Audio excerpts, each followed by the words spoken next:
Hey guys, welcome to another review. Welcome to kind of a different review. I'm doing a video game review. I do these occasionally, especially for games I just feel really passionate to talk about. Had to talk about this one, just played this and beat this game. Had a little bit to say about this, because all the things I gotta say is mostly negative, so let's get to it.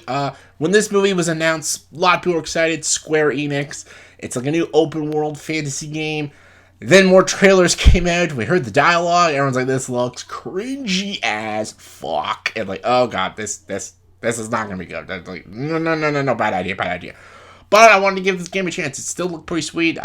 When they first announced it at the Game Awards a couple years ago, I was like, I kind of want to play this, man. This looks pretty sweet. It's Square Enix. I usually like most things Square Enix does. Definitely not everything, but most things. So, I played the game. I beat the game. Doesn't take a long time. It takes about 8-9 hours just to beat the campaign. I didn't do all the side quests. I did a couple of the side quests. It took about 10-11 hours. Not very long. 2 playthroughs mostly. I played like 6 hours. Then I played like 4 or 5. And then I was fucking done. I'm like, oh, that was it. This is fucking quicker than Miles Morales. But, this game is not good. I would even borderline say it kind of sucks ass. This game is so disappointing. This game is so annoying sometimes.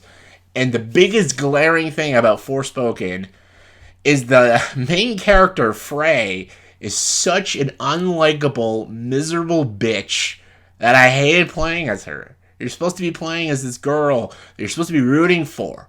And she's so unlikable and so annoying. I'm just like, I wanted her to die. It was like when I played The Last of Us Part 2 and I had to play as Abby. So I was just like, why? Like, she was annoying. She was such a bitch, and she just, everything was all about her, and she was the victim of everything, and your dad died? Well, I lived on the streets and didn't have a dad. Feel bad for me. Who cares that your dad's dead? I'm like, fuck you, bitch.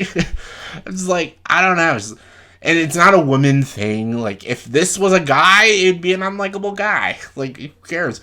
See, what I thought they were going to do with this game is make her an unlikable jackass, but because she gets, like, transported to this fantasy world and has to, like, save the day and stuff, I thought maybe they were going to redeem her character and make her, like, she's this selfish jackass, but then she becomes a good person, becomes the hero, becomes, like, this likable person that we want to root for. That would be a great character arc. But now, by the end of the game, she's still an unlikable asshole. Like, why do I care about this girl? Oh, God. She is the biggest issue I have with this game. I have a lot of other issues, but fucking hate this girl. The story of this movie is about her, Alfred Holland. I think her name was Alfred. Yeah. They call her Frey. She's a young girl. She's in New York City. She lives on the streets of New York. Oh my god, the cringe dialogue in the opening of this movie. I'm like, this movie, video game, sorry. I was like, wow, this is terrible. This is bad writing right here. The dialogue is shit. But she gets transported to this fantasy world of Athea. And in this world, she has like these magical powers. She's like a sorceress. And as you progress through the game, you get more of these different powers you have to unlock. And you're basically destined to save the world of Athea from all these like tyrants and stuff. You're like the chosen one here to rescue them. You're from the present of 2022. You gotta go into this world with your sorcerer magic and fight the bad guys and fight the monsters. Even though there's not a lot of monsters, you gotta fight monsters and save the world from the darkness. Stories like this have been done before. It was done better than Pagemaster, for Christ's sakes. So, what are my positives first? I'll say the first, I guess, sort of positive is the visuals are pretty good. I think the look of the characters are nice. They're decently designed and stuff. The beginning, the combat was kind of cool, but then got a little tedious and redundant. Some of the world is really nice. Like, it's pretty open. There's also, like, it has, like, sort of, like, Assassin's Creed parkour in the game, which is pretty cool. You can use your magic to, like, swing across buildings and stuff. It's pretty cool, actually. I'll say that. That's pretty sweet. It's pretty sweet. But again, the biggest problem I have with this game, the writing is so bad. It's forced exposition. It's a story we've seen before. The characters are bland and boring, and the main girl is so unlikable, and she has no redeeming qualities, and she doesn't even get a character arc in the game. So the characters and the writing are terrible. The story is not interesting. And even the game mechanics aren't anything new or spectacular. At first, like, doing the magic was kind of cool, but when you upgrade your magic and do all these different abilities, it gets kind of boring. It doesn't get, like, exciting and stuff. I remember when I played Kenna Bridge of Spirits, and when I unlocked more stuff for my spears and my magics and everything, the game got more exciting, more cool, and the enemies and the designs were such a sweet game. That was a more independent game, but that game was just so much more enjoyable to play. This game, just when I kept unlocking more stronger abilities, it wasn't getting exciting. And beating this game was too easy, too.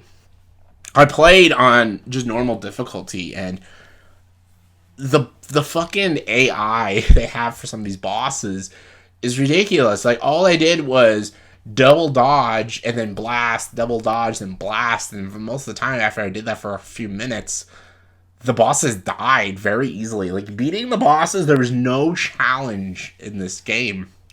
There's no even grinding you gotta do. Like, you know when you have to, like, beat a game, especially if you're playing, like, an RPG, JRPG and stuff, you gotta do some serious grinding to level your character up, level your weaponry and or magic or materia if you're a Final Fantasy person. Because you can't beat the bosses as the game progresses because they're very strong, so you gotta level your character up to be more strong. But in this game, you can just play through the campaign and get through every boss pretty relatively easy. You don't have to do any grinding, which for some people might be great, but others it's not because the game doesn't feel very fulfilling and it feels too easy. And just for the money you gotta pay for, you just beat the game really quick. Like 10, 11 hours later, you've done everything. You're like, well, that's it? I paid $60 for this bullshit? I beat the fucking game in 12 hours? Like, what the fuck? Like, when you play a JRPG, you're playing for like 50 to 60 hours if you're trying to go for that platinum and stuff. Like, I just beat Crisis Core the other day, and just beating that story, it takes like 20 hours. Then doing all the side missions and stuff, it takes like 30 to 40. So, and that's a game I played on the PSP when that was on the PSP, but I replayed it on the PS4, and it's fucking amazing.